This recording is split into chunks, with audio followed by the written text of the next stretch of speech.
Deforestation, part of Caring for God's Creation by Dylan McGowan. Introduction to deforestation. Deforestation is the permanent removal of trees, plant life, topsoil, etc. from a particular area in order to either make room for farming and ranching or to harvest the natural resources in that area. Approximately 117,000 square feet, almost 3 acres of forest, are lost to deforestation every second. Farming and grazing are the primary motives for deforestation, along with timber products. Palm oil plantations are a major cause of deforestation as their market is quite profitable. It is expected that by 2021, the market will reach a value of $92.84 billion US, making it appealing to many companies looking for a profit, but also lower class citizens who are struggling to pay their bills and keep their family afloat. Using satellites to track progress, NASA was able to predict that at the current rate of deforestation, forests could disappear completely within 100 years. That is not a lot of time to clean up our act.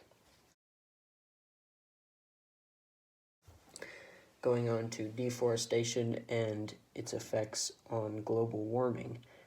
Deforestation is one of the leading causes of global warming due to its reduction of the world's most important carbon recycling organisms, which are trees. In 2019, 80,000 fires were burning in the Amazon and many of them were human-lit. Human-lit fires prompted by a desire to clear land for agriculture increased by 80%. Overhunting and lack of protective measures drove the passenger pigeons, one of the highest populated birds in the world, to extinction. If we continue to treat forests like an infinite resource, they can easily suffer the same fate. In the end, this could also lead to our own demise as CO2 fills the atmosphere if we fail to protect the world's most crucial carbon recycling system. When cut down, trees actually release the carbon dioxide they had been storing. Thus, deforestation is not only preventing these trees from absorbing carbon dioxide, but is actually releasing it into the atmosphere. Less trees means more greenhouse gases in the atmosphere, which means quicker and more severe global warming, which could possibly lead to our world not becoming habitable or suitable for life. Now moving on to deforestation and the loss of biodiversity.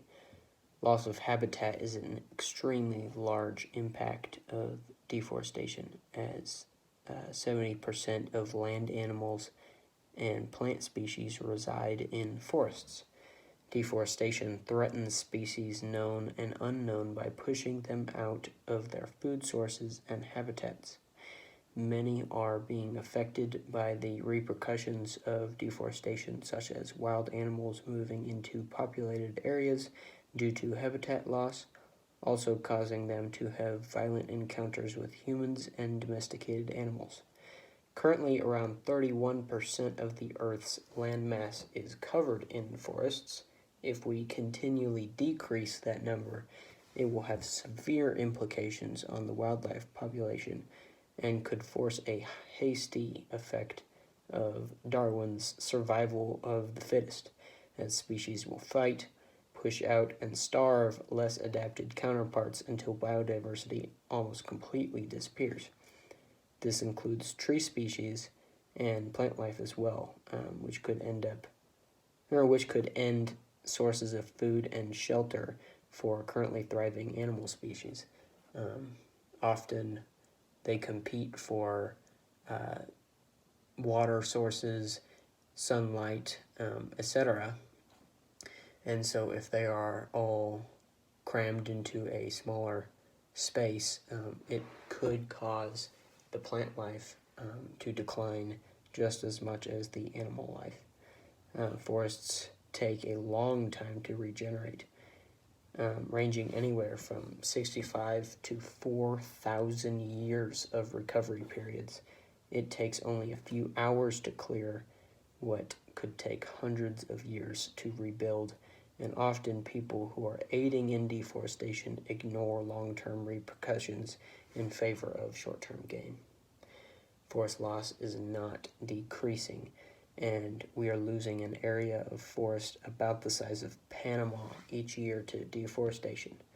And up to 90% of timber exports in countries where monitoring and forest protection is limited, up to 90% of those timber exports were harvested illegally, thus going against previous actions to protect these forests. Moving on to the water cycle and soil erosion. Forests help regulate the water cycle by controlling the water level in the atmosphere. Deforestation causes less water to be returned to the soil and makes it difficult to grow crops, prompting farmers to cut deeper and deeper into forests to find fertile ground. This can also lead to soil erosion and flooding, which are even bigger nightmares for farmers. The lack of water returning into the ground by trees pulling it out of the atmosphere can create dry areas that are prone to fires and unintended natural destruction that would otherwise be avoided by a healthy forest canopy. Fires are a natural part of the regeneration of forests in the wilderness, often caused by lightning strikes and whatnot. However, when it is super dry and there's not a lot of places that the forest can kind of dissipate and have time to regrow, it often just ends up causing destruction. Upturned roots and the destruction of topsoil layers can also cause land to be quickly overworked and lead to unfarmable land. When land becomes unfarmable, farmers just cut deeper into the forest. And in desperate attempts to find new land and cultivate crops, they end up disrupting the cycle of water, and then the whole cycle of deforestation continues on. When the water cycle is disrupted by a lack of atmospheric control by trees, it can also lead to flooding as clouds dump all the water that was not sucked down by the trees onto upturned soil. This kills even thriving crops and washes away all remaining topsoil that had been disrupted by uprooting and overworking the land.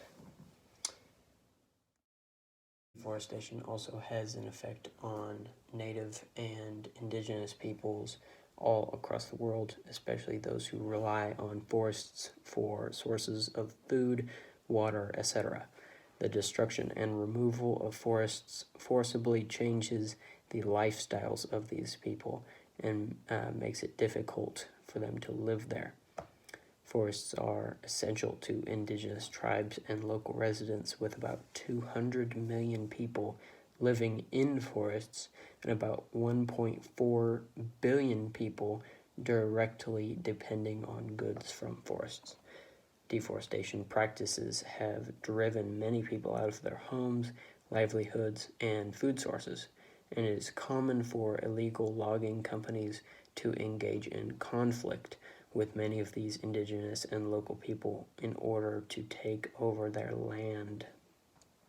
Deforestation is also a representation of the gap between the rich and the poor, as often the consumers of timber and forest products, such as paper, are members of upper class societies overseas, or like in the United States, for example, or Japan, while locals in places like Brazil and Borneo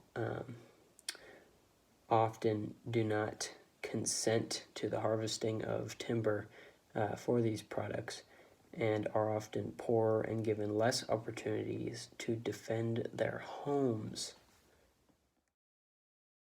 The Catholic approach and perspective on deforestation includes the fact that we were made to hold dominion over the earth. We were tasked with taking care of it. Stewardship of the earth falls under the Catholic social teaching theme of caring for God's creation. And by protecting and preserving forests worldwide, we are caring for what God has made for us to live in. Jeremiah 2:7 says, "I brought you into a fertile land to eat its fruit and rich produce, but you came and defiled my land, and you made my inheritance detestable." We were inheriting the earth from God, and instead we decided to misuse it and take it for granted. Stewardship implies a commission to care for something that is not our own. Everything, especially including the planet, which is entrusted to us by God to protect for the future of His people and His kingdom. Thus, by destroying the forests, we are going against God's wishes, harming His creation and preventing a future for His kingdom. Deforestation has a profound impact on the right to life, food, health, and development of all people. It has a severe implication on those who have homes being affected directly, and soon to be pretty much everyone if we don't put a stop to the current rate of deforestation. Action for the common good must be guided by Catholic social teaching. Care for God's creation, the right to life and dignity of the human person, etc. And since deforestation is out of line with Catholic social teaching, it specifically violates both of those, especially the care for God's creation. It is therefore not in favor of the common good, and anything not in favor of the common good should probably be addressed as a priority to get fixed. From the things we take from the earth, we should give back to the earth. Therefore, deforestation seems to be only taking from the earth without giving back. Many of the companies participating in these actions are not planting trees to replace destruction that they have caused, and we are letting them take God's gift for granted by not putting an end to their rampage through the forests. Pope Francis actually explicitly listed deforestation as a sin. He asked his fellow Catholics to respect God's creation. And when I say fellow Catholics, he was actually giving that speech to poorer farmers in South America, which is a big deal because that is one of the largest populations of people who are causing the deforestation, especially in areas like the Amazon, to make room for crops and ranching and whatnot. But also a lot of the South Americans, especially the poorer South American population, is Catholic. So for the Pope to kind of call them out like that, that actually did make quite a difference. And he has asked us to seek ways to develop land in which respects God's creation without sucking the life from the land that he has given us. It is made to be protected rather than destroyed. The land cannot defend itself. It was originally created by God to be kept and defended by the very beings that are killing it now. By failing to recognize that we are not succeeding in protecting his creation, we are failing at fulfilling our original task from God, which was to care for his creation. When Adam was put onto the earth, metaphorical or not, into the Garden of Eden, he was tasked with naming the animals, taking care of it, this, that, the other thing, and we are failing him by cutting down trees and destroying forests. Going on to possible solutions to deforestation. First solution seems fairly obvious, more awareness. However, the reason more awareness is crucial is that it will lead to the fight against deforestation becoming a higher priority on the political scene, which will then entail a restructure of the national and international budgets to provide more support for forest conservation and rehabilitation efforts, as well as forest protection efforts. Another solution may not be thought of as often, but it is an important individual action. Being that my parents were both agricultural majors, I've been taught quite a bit about pests, and especially invasive pests.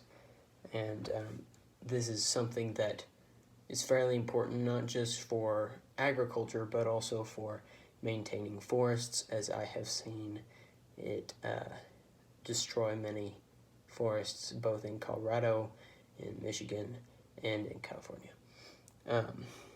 This is making sure you are not removing native species from their habitats, including plants and animals, and placing them in non-native environments.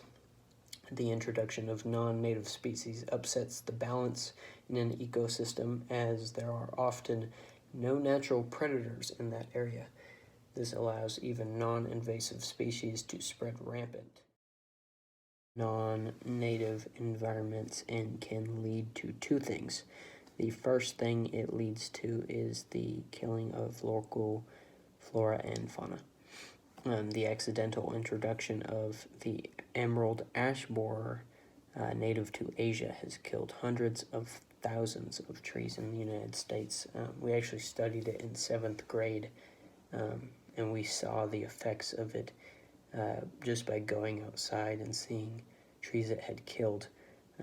And because it had no natural predator to stop them, they just continued to breed and eat through more trees. The second reason that the deaths of these trees are important is because it gives logging companies an excuse to come in and clear out forests, taking both alive and dead trees and destroying them, and destroying their remaining plant life and ground cover in the process.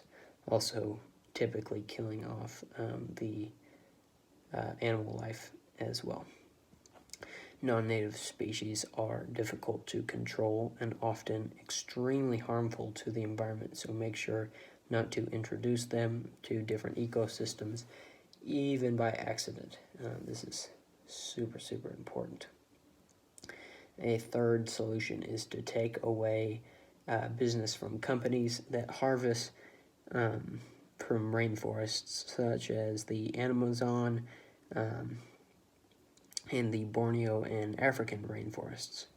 On the flip side, promoting companies that pledge environmental friendliness. Sometimes they'll say they plant trees in return for every product you buy, or in return for every tree that they cut down. This is a good way to promote rehabilitation of forests, as they are replacing everything they take with either one or more trees in its place. This would also discourage loggers from clearing forests in favor of promoting protection of forests to appeal to market interests. This goes not only for choices in selecting timber companies, but also sources of food and meat to make sure they are not cultivated on deforested land.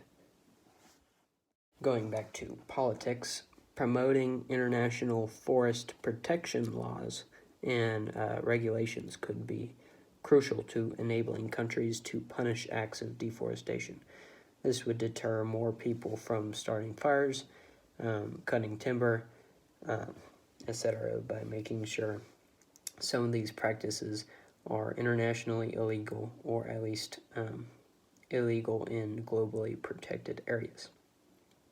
Governments could also have more leverage against companies who have already engaged in domestically illegal deforestation practices by now using international law against them, which has typically more serious repercussions. Next is just my two bibliographies. One has non-religious websites, and then one was the Catholic websites I used. Thank you for your time.